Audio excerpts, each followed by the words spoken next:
Detroit, we have inspired the world through our fashion, films, TV shows, and especially music. Whether you call us Motown or the Motor City, we are the culture. Detroit welcomes you to the Culture Conversations podcast. AT Network presents the Culture Conversations podcast. I'm your host, Anthony Thompson II.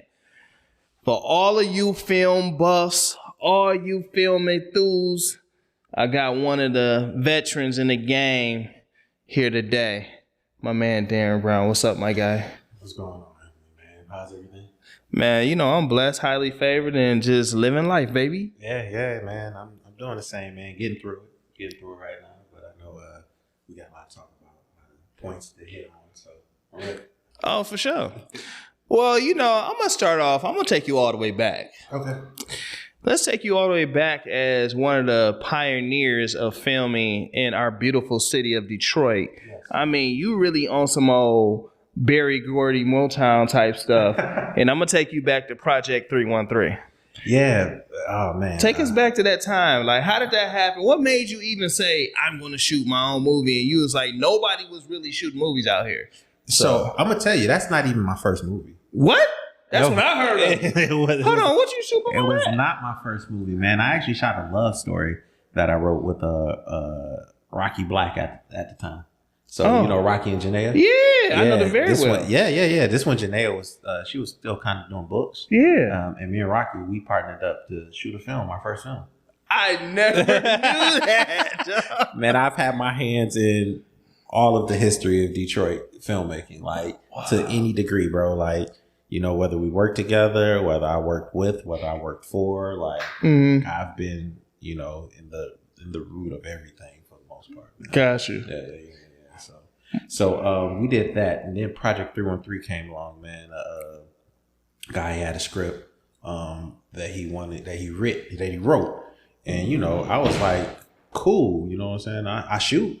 Yeah. You know what I'm saying? So it was kind of a match made in heaven, man, and going through shooting and directing, and it was like, Hollywood wasn't going to, you know, give no black men no chance, and just out of the blue from Detroit, walking in with a script, and they be like, you know what, this is a shit. Can we got something? Yeah. Say whatever you like. Yeah. This is the shit. And we gonna go ahead and we're gonna make that film. We was like, we just do it ourselves, man. At the time where, you know, you was making films and you wasn't making no money. Nah. You was just making films, man. And it was real hard during your time because it wasn't a lot of outlets. Like, talk about that. Like, I'm gonna tell you, man, and you know what I'm saying? Like we talked earlier, just about being in a space, man. Like I'm, 45 years old now, man. And just being in the space of gratitude and legacy, and that really playing a part on how I communicate who I am and what I've done now. You know what I'm saying? And what happens is you get in these situations where you speak on yourself and people are like, oh, you bragging or you arrogant. No, you can speak on here. That's what you're here for today. Well, yeah. But what I'm saying is, you know what I'm saying? Like you say something and then the internet is just so, you say something, the internet is so against or so not with what you have to say because it's opposing to what somebody else said. And, and people treat the internet like the internet is two sides. It's a lie and it's the truth. Yeah. And it's like, no, sometimes all of it is a lie and sometimes all of it is the truth. The internet get mad at me because, I could care less. I could care less what they talk about. Right. So for me, when it comes to, you know what I'm saying, people saying, yo, this, that, and the other, yeah, sure, it was a few pioneers, but I think I was the first one to really just be that one that was accessible to everybody. That one that really was really willing to work with whoever said they love film. So the film has always been bigger than me. You know what I'm saying? Like, it's never been about me per se. It's always been about the work that I put out. Yeah. And for me, man, I ain't never been in a position, or I ain't never felt like I need to be in a position to kiss somebody's ass to get a opportunity. Man, there's a lot of dudes that was like much older than you that used to come to you. Like, you was big brother to dudes that was 10 years your senior. And that's the thing, man. Like, I took all that, man, humbly. You know what I'm saying? Like, I just wanted a film family too. When I was doing it by myself. Yeah. I was just excited that somebody came and was like, I'm interested in film too. And I was like, oh shit, is you? Come on, man. Let's do this together. You know what I'm saying? Because film is a team sport.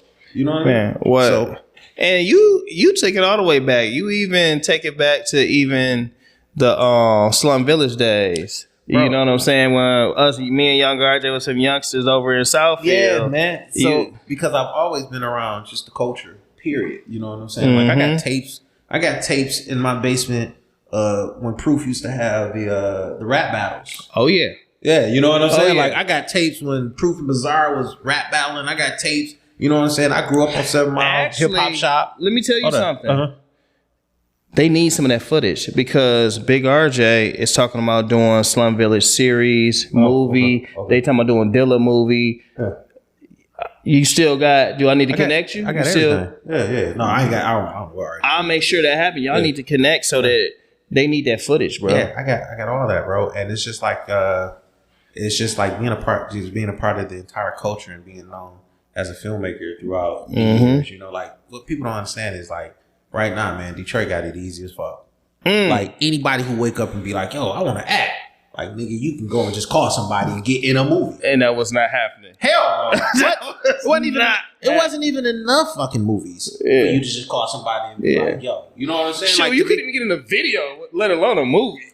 Shit, I was doing all the videos too. The music videos here too. Yeah. So it was like, you know what I'm saying? And not like, and I want to get out of this, you know what I'm saying? Like, sometimes when I say it's almost like, hey man, make sure you do your job and you acknowledge everybody. But I'm just in the space where, nigga, we talking about me right now. You know what I'm saying? Mm-hmm. Like I've always been one to be like, oh yeah, man, you know, I was the only one doing this at this time. But the truth of the matter is, it was probably like 3 other motherfuckers doing it too. You know what I'm saying? They was just doing it on a level that wasn't accessible to your novice person that just wanted to get in the game. Yeah. Now a nigga wake up, nigga see a movie on a Monday, wake up on a Tuesday and be like, that's just what I want to do. Yeah. And and everybody's accessible to him. You want to do a movie? Oh man, I know such and such, put it all together. Is it gonna be the greatest movie? Probably not. Yeah. But it ain't like you can't get it done. Even like you can't make a name for yourself. So with that always come, it's like the chips, the egos and shit just get ridiculous. So for me, I'm just in the space in my life where I ain't with none of this shit. Man, let's celebrate you. I just want to work. I feel you. Let's celebrate you. I do want to talk about your history and the stuff that's coming. Oh. So, like, I want you to go through and say, because I know from Project 313, I didn't know about the other film. Yeah, right. So, like, shoot down, like, some of the films you've done, and what's your favorite, or even talk about what's your favorite ones you did. So all of mine, I don't even remember all the videos. Yeah, that's what I said. Your favorite. Yeah. What's some favorite moments? Some favorite moments, man. So my favorite moments has been most recently, man, because I've been able to really write and do the type of films that I want to do and be confident in doing those films. Mm-hmm. Like, you know, I ain't never been let's shoot a nigga beating up somebody. You know what I'm saying? Beating up a woman. Because I've just never experienced that. I don't know how to write it, wouldn't know how to, you know what I'm saying? I think a lot of the films that do come from that are because it's like, you know, traumatic situations that they probably seen, heard, been in. You know what I'm saying? I don't talk to motherfuckers like that. To be like, oh, you know what I'm saying? Like, what happened to you? Let me write that down. You know what I'm saying? Like, I'm at the crib with the fam. You know what I'm saying? Coming up with things that's missing in the game. Mm-hmm. Black narratives that nobody cares to write. You know what I'm saying? So that's what I'm trying to find. I'm trying to find how can I express myself in a way that is different from other narratives that, you know what I'm saying, that usually our counterparts really get, you know what I mean? Mm-hmm. So I want to write those films, those sci-fi films, those thrillers. I want to write those animations, all those things, whatever genre fits in. That's why I want to write, because I'm gonna tell you, when I got into the business, motherfucker wasn't giving me no money, so I was doing it for free, just like everybody else who's a professional in their business do it for free. Shit, LeBron James played for free for how long? Yeah, that's a long time. Junior high school, college. Yeah. He was playing for free. He ain't playing college, but I know what you're saying. Yeah. But he was playing for free. You know what I'm saying? Until he made it to the NBA, and then it was like, oh, okay, I done put in my work. My motherfuckers like, I ain't even got to do that free shit right now. Yeah, I'm just doing it. Just give me my money now. You know what I'm saying? I like the fact that you said thriller, sci-fi, and I got an animation script right now on deck. Yeah. The Backpack Kids. It's like I'm waiting to find a home for it. Right. But and that's the thing, man. So one of the things that, you know, I really had to pivot was how to get the money to make the things that I want to make, until I didn't have to really necessarily chase the money anymore, and I can really fund a lot of my own thing or partner with other people and own the film. Mm-hmm. So I forgot the question because I've been rambling on. But where does your films live right now? Like, where are some places your films live, like distribution wise?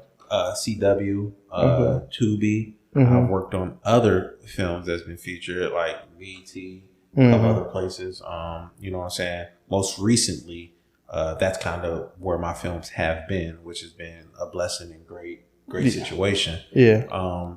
And my most recent, like I said, I believe I've been the most proudest of my work, in most recent things that I've done, because when I came into the business, I wasn't trying to do it for money. I was really doing it as an outlet that I knew I would stick with. Mm-hmm. Nigga, I'm grown and I probably got the worst ADHD.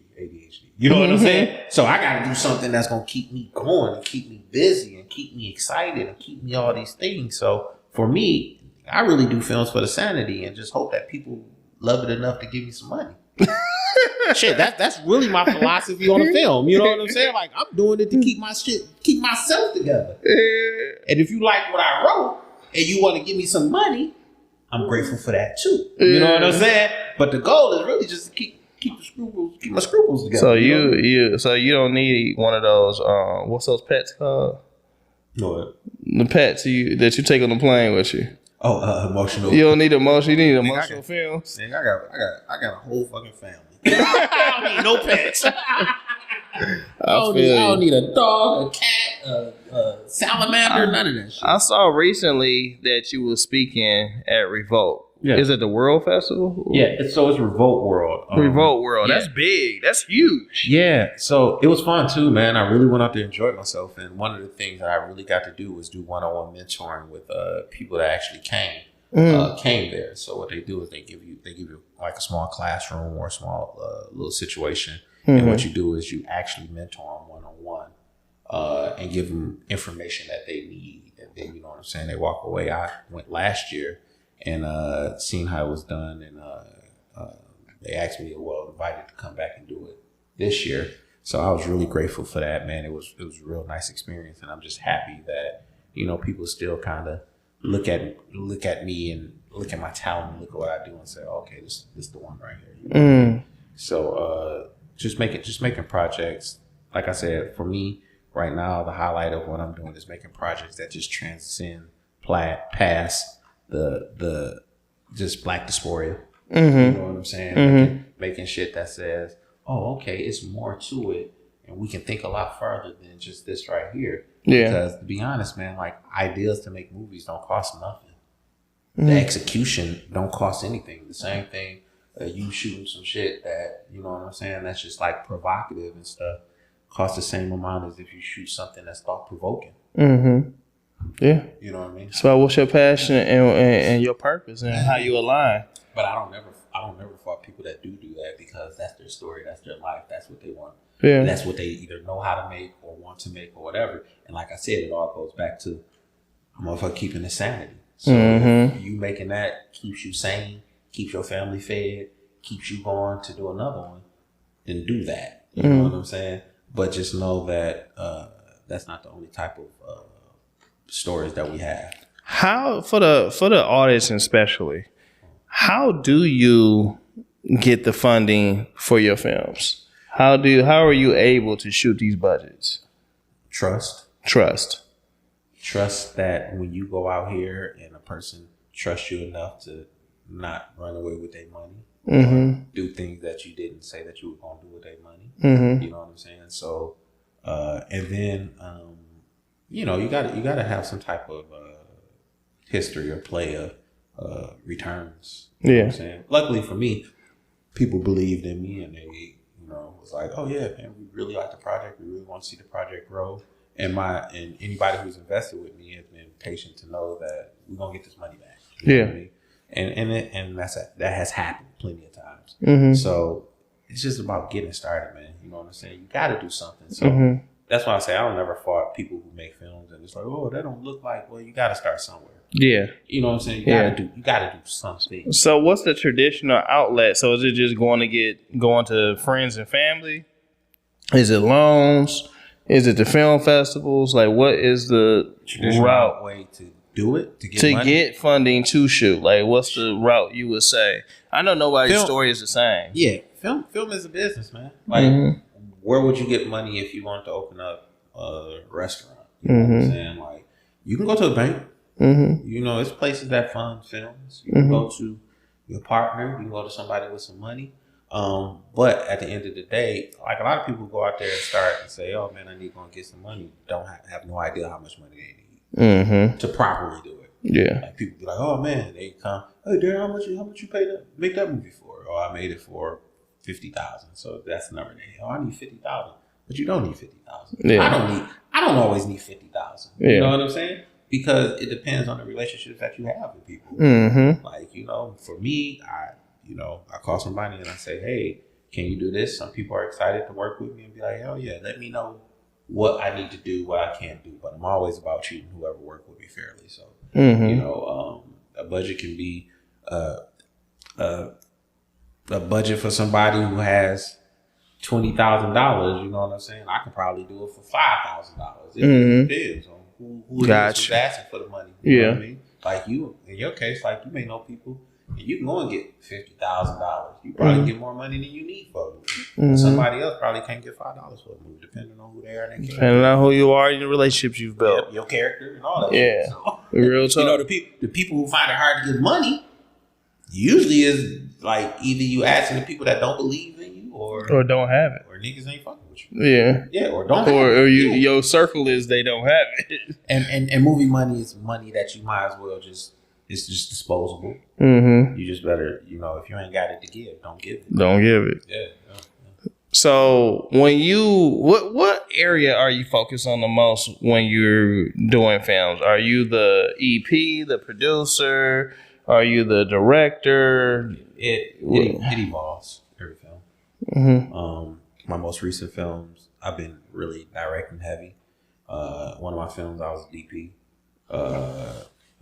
Another film, you know, I just executive produce. So it really depends, man. To be honest, man, I'm at a point in my life and my career where shit, I ain't gotta do nothing. You know, but I love to do it, so I do those particular projects. But it's like I ain't gotta do it. Yeah, y'all have fun. Just make sure this shit look good. You know what I'm saying? Like I'll come check on it. Yeah, I got like I said, man, I got family and shit right now. That's what's really important to me. You know, growing into a space where you have all the things that you long for in your earlier years. You have it, but then things happen that doesn't allow you to enjoy it the way you want to. So we talked about the health. You understand the health aspect. Health is like, super wealth. It don't matter if you got it. It don't matter if you got fucking $10 million. If your heart ain't taken properly, then that $10 million don't mean shit at all. You know what I'm saying? So I was reading. We was talking earlier, and I read that. You know what I'm saying? You can have 99 problems, man, and when it's health related, you only got one problem. Yeah.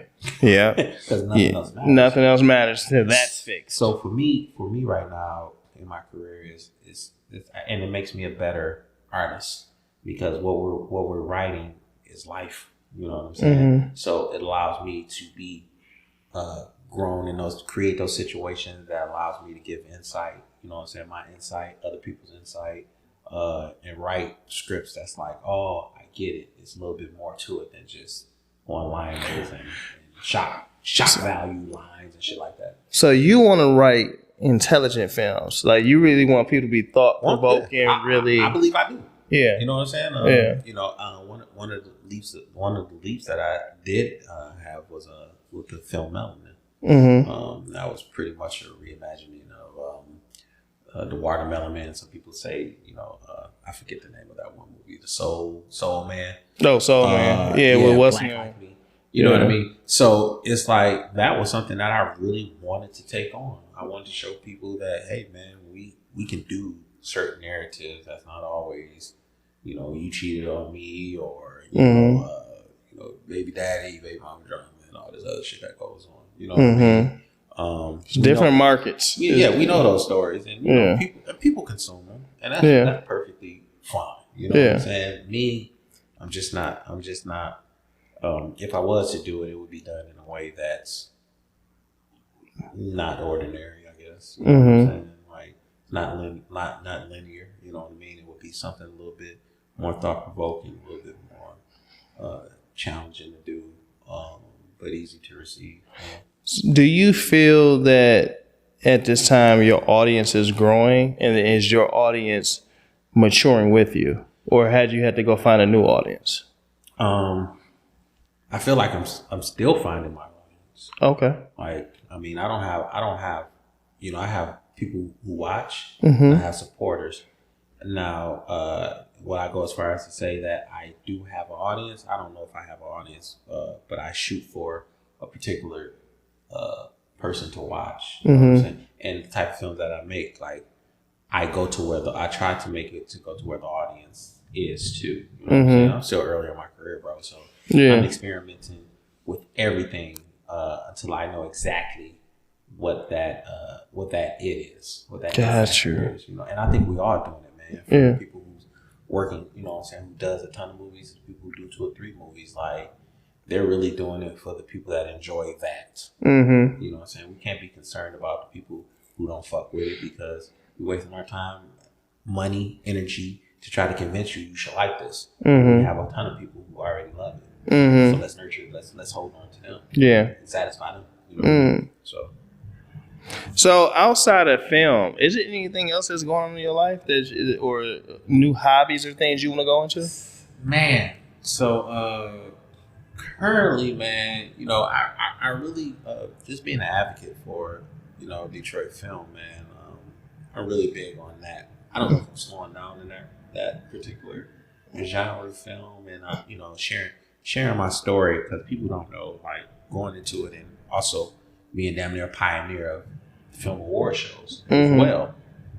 It's just brought to my attention that, you know, it's another award show that goes on. So I post, you know what I'm saying, on my post, hey, you know what I'm saying, like, yeah, we do these award shows. We just want to be respected, and it's not the other. And whatever I said, and just caused like a tizzy, because I was telling people, like, one thing. The post was not made because I felt any particular kind of way. Yeah, the post was really made to let me know, let everybody know that I'm just not going to hold my legacy. I'm just not going to allow my legacy to be held by somebody else. And when I say that is, like, sometimes people they create these situations and billboard these situations as the next best thing is what's going on. Like, nigga, I don't understand how somebody can be in the game for a year and everybody like you to go. Yeah, he gonna always be the GOAT if you give your opportunity. Shit, he your GOAT. But is he really a GOAT? You know what I'm saying? Like, you can't be the greatest of all time in a fucking year. You know what I mean? So for me, when certain things get admitted that I feel like, hey man, I should be recognized, I'm just not holding my tongue on what the recognition is, because you're not gonna walk around Detroit and say, oh man, all these people are great in film. We doing the pioneers of film, and you're not gonna say anything, because when you say shit about the pioneers of rap, pioneers of medicine, pioneers of, you know what I'm saying, shit, Black history. We've been celebrating Black history for how long? And you know, everybody know the foe that they probably, you know what I'm saying? Yeah. And when it comes to film, it's like, yeah, man, the next hottest thing is the GOAT. No, y'all ain't got to pay homage to everything. You know what I'm saying? Man, I got to go back and look at your post now. I got to go back and see who you talking about, what post is this? Because, like, we ain't giving them no energy, bro. The whole caveat to that is this, too. Yeah. It wasn't that I was asking to be recognized. It's the fact that I emailed you to be recognized and shit still didn't come back. Like, I respectfully and humbly did what needed to do in order to be recognized, because I always do. Motherfucker still ain't said nothing about me. So that's what made me say, I'm not going to allow somebody else to tell somebody else about my legacy and what I've done, and the things that I've achieved, and the people that I've helped, and the awards that was given, you know what I'm saying, by us through a platform that I created, because you probably ain't gonna even feel like telling me. DB, you've been doing it for so long, man. You have done the film festivals, you have done the award shows. So my thing is, let them little dogs have that. Like, I wouldn't even worry about it. Yeah, and I'm gonna say Like, that it I ain't. keep it pushing. Like, you literally can open your phone up and call all the big dogs and do another one and shut all this other stuff down. Which I could. So this is another story. We gonna keep these stories going. What people don't understand. I ain't got recognized, but I don't be tripping. I didn't know y'all. I've been in the game longer than everybody. I've been in the game since I was 12. So, but when you've done so much for your community, it's like living on the block and you cutting everybody's grass, and then another company comes and they gonna pay the company to come and cut their grass when you've been doing a dope ass job keeping the neighborhood clean and everything, and now it's like the new person coming, he got the bigger equipment and the better equipment. It's like, oh man, he making the neighborhood look nice, and you're like, motherfucker, I've been picking up trash in this neighborhood forever. Yeah, that's I've been know cutting your grass for fucking ever. Yeah. Now all of a sudden it's like, oh no, man, but he cut it with the big lawnmower. Yeah. He got the lines come in and everything. And it's like, well, goddamn, bro. New lines do be pretty though. Yeah, I get it. but I'm just saying, I've been making lines for a long time. And cutting the grass properly. You and said and weeding You it. said you use the lawnmower that you push and it chop it. You got to go back and I use a up. smaller lawnmower. I use a lawnmower. Probably I just motherfucker come with the electric lawnmower and kill the game. Nah, he came with the doggone drone lawnmower. Yeah, all that, right? So you know what I'm saying? It's just funny, and it just opens your eyes to a couple of things. Either you gonna go ahead and you gonna, I guess, take up for yourself, or you gonna tell your story. Keep it. Yeah, I got you, man. Because so it's derived from this. It's not derived from just me saying, "Oh, somebody else took it." What it's really derived from is, so when I did the DSAs before, and you know what I'm saying, God bless my mother. I know my mother's like, "Yo," but my mother fell ill. You know what I'm saying? Like when I say ill, very ill. And it crushed my heart that somebody told me that my mother had time. You know what I mean? Yeah. Like my mother has time. Yeah. And when I say that, not that they came in and said this is how much. It was just like, so what you need to do as a son is love on your mother. This is what the doctors tell me. Yeah. You know what I'm saying? So when I found that out, I was putting the Detroit Filmmaker Awards together. So the whole time I'm putting the Detroit Filmmaker Awards together, which I did an amazing job. But go ahead. I appreciate it. When I was putting the Detroit Filmmaker Awards together, man, like my pages of everything that went to it, when I had to write instruction, do everything, get help, all that, you know, do departments and everything, was like the ink was running off the paper because of my tears. My God. You get what I'm saying? So when I do it, and I'm transparent about the whole situation, these are the people who's voting for your movies. This is what's going on. This is what, and this is something that I wanted everybody to be excited about. And then when people don't win, it's like, yeah, that shit rigged. That shit ain't shit. That shit this, that, and the other. But what you don't realize is this is your peers that's voting for you. This is not people who's sending in votes because they just seen you and they like you or you cute or whatever the case may be. Like, these are people who's really judging you on your talent. Yeah. Not your notoriety or not whatever. And then at the same time, I ain't even putting my shit in there. So I'm not tripping about the fact that it's another award show that's doing that. I've been giving awards away for 3 years, and I was never able to enter and get an award of my own. Yeah. I just wanted the opportunity to see if I can get an award. Yeah. So when I do the proper things to email, introduce myself, even though I know you know me because we've been on the phone. Oh, wow. And that's more personal than I thought. Yeah. When I'm calling and I'm like, hey, you know what I'm saying? Yeah. It's deep as shit. Yeah. And when I'm calling, I'm like, hey, man, I want to enter my film. I'm Darren Brown. Because I'm Darren Brown. I want to enter my film. You know who I was. Yeah. And now shit come out and it's like, I'm nowhere. I'm going to be honest with you. It ain't nobody doing film in Detroit that's doing film that don't know your name. I'm just gonna keep it real. So that's why I'm like, what the fuck? I emailed you. Unless it's the person that just picked up their phone and started yesterday. But the person, you can't even say that because the person that just started yesterday got everybody else in the motherfucker. Oh, yeah. And I called you personally. Yeah, I hear you. Yeah. So it's not even that I'm here griping about not being selected or anything. It's just deeper than that. Like, you know what I'm saying? When I'm doing that, I'm out here trying to, you know what I'm saying, award because I love film. It's bigger than me. I'm out here awarding, you know what I'm saying, while my mother is in a situation and the next year when I'm going to do it, it's like, oh, that shit is rigged. That shit is... Listen, I'm going to tell you the truth. To be honest, I don't vote on none of this shit. Yeah. I don't have the time to look at all of this shit like that. But I look at it too, like, look at the other blessings that came out of it. Like, you taking the city to Revolt. You taking the city to BET. You took the city to CW. Yeah. So it's like, it's bigger than I'm not going to, because our city is amazing. But it's bigger than that. And it definitely is bigger, but you going to get I say this. You still want love from home. I know. Yeah. Think about what Jesus dealt with. Yeah, he got the least amount of love at the crib. Yeah, this is true. It hurts. I know it hurts. Yeah. I felt it before.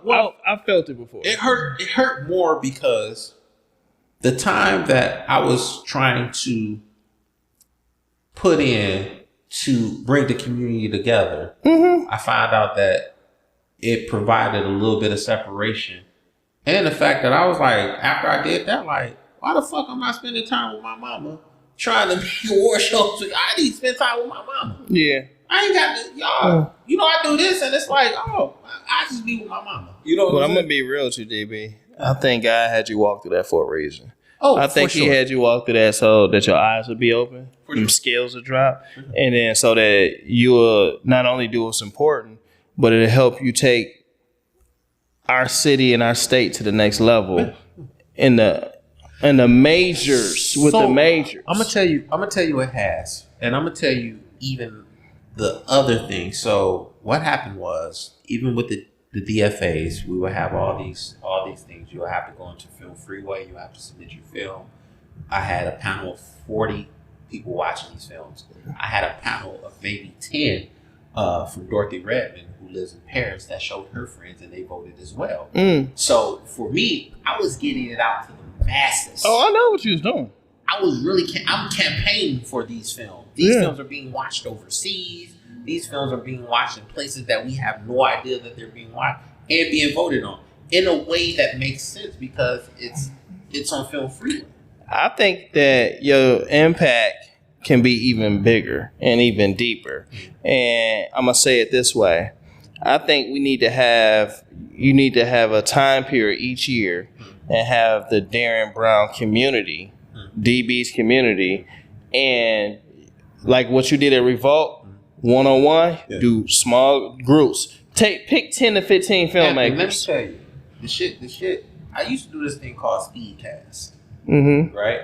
So Speedcast was an opportunity where I would get all of the directors. I had all of the directors. Full Film, Dennis, BC, everybody. Tanja, shit, man. So many people came and we do speed dating. You would sit in there and you would go and you would have the opportunity to talk to each one of these people, and it was just curated. I think you pay like $20 to come in for that opportunity or whatever the case may be. And those were the things that I was like, yeah, man, we pulling everything together. We getting it together, and it was fun at the time. Again, you know what I'm saying? Until my mother. So but I was saying it in a little bit different manner though, bro. Yeah. What I was saying is a manner of almost like mentorship, them coming up under you and you helping these 10 people get to the next level like you are. Right. And then your impact. So I'm gonna say this. I think right now I'm at a space where I've done enough film philanthropy. Okay, I got you. You know what I'm saying? I was just saying, I got you. Like I've really done enough. Okay. Like, now I have to do the things to make me go and keep me in the game. Yeah. As one of those ones that's being noticed. Yeah. Because usually if I'm not noticed, I always say to myself, I'm not doing enough. Gotcha. I always feel like that. Yeah. I mean, if you haven't noticed me, I'm not doing enough. Yeah. In this case, nigga, you know who the fuck I am. Yeah. You know what the fuck I've done. Yeah. yours wouldn't make sense if it wasn't for mine. Mm. You know what I'm saying? Mm-hmm. And even now, it still don't make sense. Because is it about popularity or is it about talent? I hear you. It should always be about talent. But you know, it's not all the time. And not to say that the popular people don't have talent, because indeed they do, or they wouldn't be popular. Mm-hmm. But I'm just saying, there's some popular people that don't have talent, though.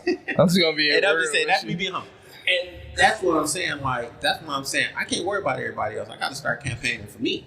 Yeah, but I think God reckoning the ship right now. So be steadfast, because He moving some folks out the way. If you pay attention to what He doing right now, He's moving people out the way. But my life is so intertwined in this film shit. You know what I'm saying? Like it's always been a part of me since the very beginning. Yeah. So and you gonna get all of it. Yeah, man. You gonna get it all, man. Yeah, you know how much shit that I have to go through even now in order to, I pat myself on the back all the time because I have a lot on my plate and I still manage to make it make sense. Yeah. You know what I'm saying? To me, and as well as getting projects and things done. Mm-hmm. So you know what I'm saying? But I have, a dope team, man, that really is always there for me, who always make sure that my vision gets across, never interferes in how it is, but always offers nothing but the best creativity. Mm-hmm. You know what I'm saying? Because when I'm doing the film, I'm doing the film from beginning to end. Everything's original, scoring, all that. You know we're on the same tip. Yeah. Shout out a couple people: Rebecca, Dion, Gans, Don Snipes, and Don Bolton. You know what I'm saying? Like those are core individuals. Will Bennett, that's my little bro. Will, that's my guy. I talked to him earlier. He was telling me, and I said, I know I see him tonight. Will, man, I've been working with Will since Will was probably like 16, 17. Yeah, that's my homie, dog. That's my little brother. Like, you know what I mean? Like he the one that be like. But we got a lot of people like that. Yeah, for sure. You already know. So man, that's just kind of where I'm at, man. I mean, I can talk about shit for forever. Yeah, that's where I'm at. I just want you like to feel appreciated. Because there's a lot of us that do appreciate you. So let me tell you that too, Anthony. I have no doubt that I'm appreciated. Yeah, real talk. I have no doubt that I'm appreciated by everybody in the industry. Every time I go, people tell me you're doing a great job, you're doing all that. That's not my issue. Yeah. My issue is protecting legacy. My issue is you are Spike Lee. You are Spike Lee. My issue is Spike. Yeah. You and Spike need to get together. You are Spike. We done talked and everything. Yeah. Mm-hmm. My issue is not. It's just protecting legacy, but also being fair to individuals that work their ass off, man. Some of our greatest actors may not be on some of the biggest films, but they're still, that doesn't discount the fact that they're fucking amazing actors. You know what I mean? So I just, again, man, for me, it's just about, I have to start speaking up from now on until I'm in front of the pearly gates about the things that I've done, so my children can say, and doing. And the things, and everybody who's going to give your legacy to your children don't know everything. Mm-hmm. They don't know the struggle that you've been through, how this affected this or this, that, and the other. So it's my job to start speaking on that shit. And in speaking on that shit, it might be collateral damage. Mm-hmm. It might be, you know what I'm saying? Oh, where's he coming from? Mm-hmm. Oh, this, that, and the other. And you can prescribe emotions to whatever the fuck I say, but understand it's intent more than it is emotion.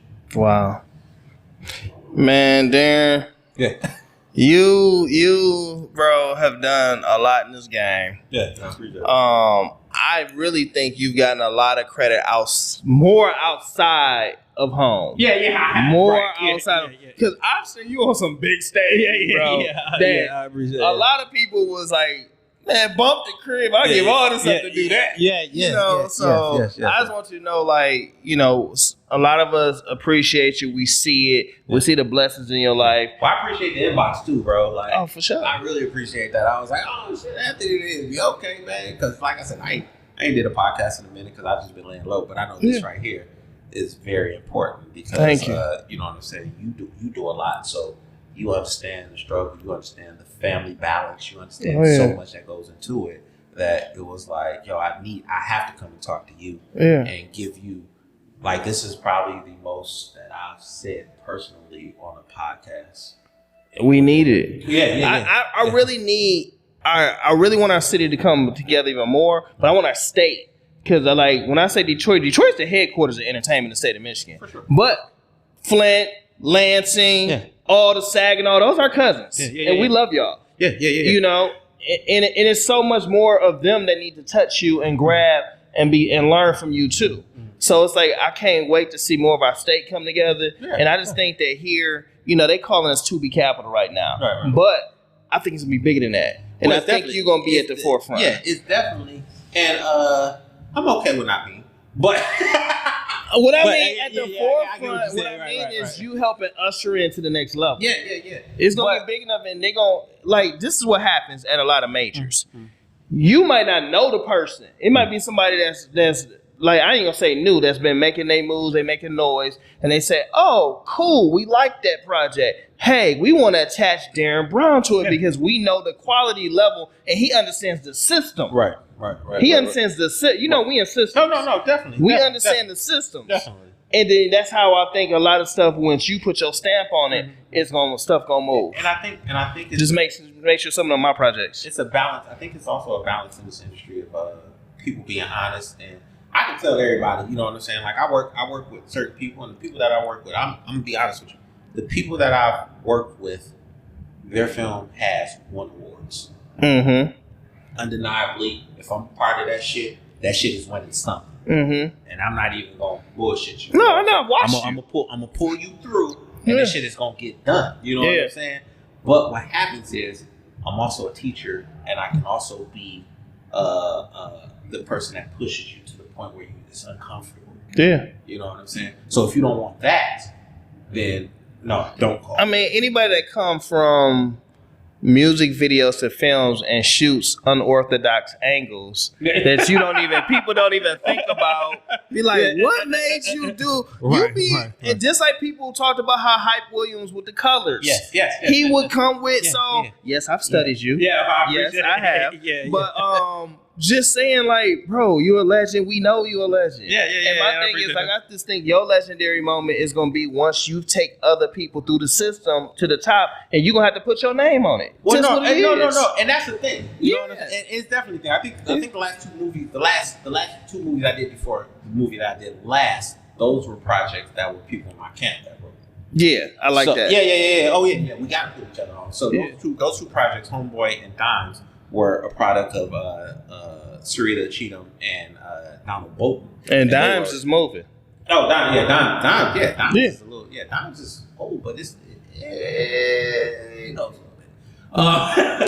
But you know, the other ones, the ones that we currently have out there, is definitely doing good, and you know what I'm saying? Yeah, pulling people through, that's important. I think anybody who has the ability and the power to position a person so they can feed their family. It's like a gym. And like just eat together. It's like a national treasure. You know what I mean? For sure.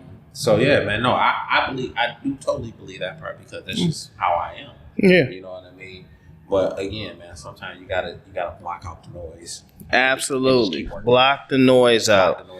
And so, give us something before you leave today. Okay.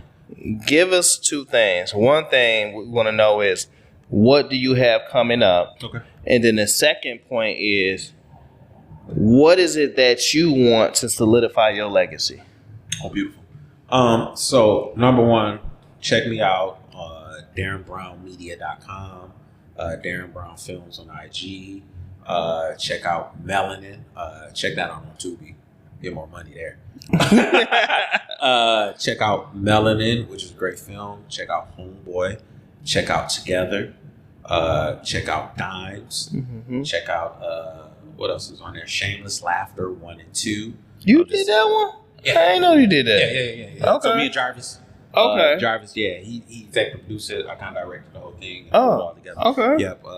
Edited and all that stuff. Shameless Laughter 1 and 2. What else is I'm trying to think. it's something else I'm missing. That's very Darren Brown, which is a comedy, zombie comedy. That, and then we have Hurt People that's coming out. That's coming out in hopefully October. We're just trying to find the right deal, but we want to get it. Well, it is October, but we just trying to find the right deal for that. You know what I'm saying? Like I don't want to just put it out there. Push comes to shove, and we'll make some moves. But right now, it's like people that's really interested in the exclusivity of that particular film. So holding on to that until that right thing come along. And then I have another one, The Upper Hand, that I'm doing with the Line Forward. Okay. So we gearing that up, and have another one called Be Me, which is so Be Me, and I love to tell you about Be Me real quick. Be Me is a story about this man he has a family, a little girl and a wife. They've been through some tumultuous times trying to figure out their marriage and figure out what's going on, and a lot of it is because of the mundane tasks that they have to do, keeping up with the family, grocery shopping, all this stuff, and just whatever personally they had going on with each other. So he actually joins up with this program that clones him to help out with all those tasks. So the outside world doesn't know the difference, but us in our home know that we have a helpmate. Yeah. And our helpmate is you, Anthony. Yeah. There are two Anthonys at home to help out with the house. Yeah. So instead of him using it properly, what he does is he allows the clone to just take over his home, and he goes out and bullshit. So now when he comes back and says, "Oh man, I didn't think that the grass was green. I thought the grass was green on the other side, but it's not." Now the clone is like, "No, you went out there. Now you're a threat to your family. Now you can't have him back. Now it's mine." So now he has to figure out a way of how to love himself back into his family, and it comes from, as men, how we do things, like how we feel, like how we leave, and then we feel like we're coming back, and then there's somebody else there, and it's like, how could you do this to me? Yeah. When it's like, no, nigga, you did it to yourself. Yeah, I get it. I get it. So that's the whole thing with that. So I hope to make that either film or series. We just talking and trying to work things out with that one. So that's exciting for me. That's the sci-fi one that I was telling you about. And I got a couple of more, man. But right now, those are the ones, like, I don't want to do movies just to do movies. I want to do movies that make sense. Yeah. So that's what's going on. That's a game changer. Yeah. And then last piece, Legacy. Oh, man. I have a particular, I don't have a particular, I know I speak on it, but my legacy isn't done. Right now, what I want right now, in this very moment, I just want my legacy to be that Darren took care of his family. That's where I'm at. Amen. You know what I'm saying? Like Darren made everybody in his family comfortable. With whatever their ills were. Like he did what he could to make sure that they didn't have to struggle. Yeah. To breathe. Yeah. They didn't have to worry when they were laying down watching TV. Like, that's what I'm doing for everybody right now. So that's what I want more than anything. When that time comes and they speak on me, my legacy as a whole, I just want people to say, I just want people to be inspired by whatever the fuck I do. Beautiful. Let's all be inspired by each other, and let's just make sure that we support, that we respect, and that we love everybody and all our legends as well. We appreciate everybody for tuning in today. AT Network presents the Culture Conversation Podcast. Get ready for Inside the Culture coming to y'all real soon. It's all love. We appreciate you, brother. Appreciate you, man. Let's keep making these hot films, y'all. Peace. Peace.